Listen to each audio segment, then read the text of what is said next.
Hả? Mẹ ngủ à? Hả?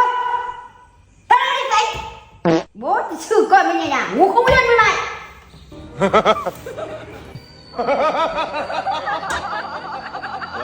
Ơ mẹ, trứng ở đâu mà nhiều ấy?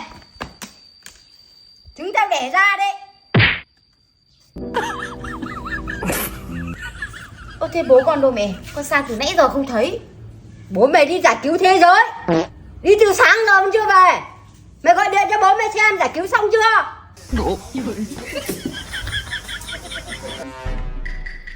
Con gọi điện bố con rồi. Bố con bảo tí nữa bố con về. Không phải tức làm gì ấy. Tí bố con khác về. Kệ bố mà. Tao không được quan tâm. Làm sao vậy? Đúng là nhà ruột từ nóc. Chả thằng nào bảo được thằng nào.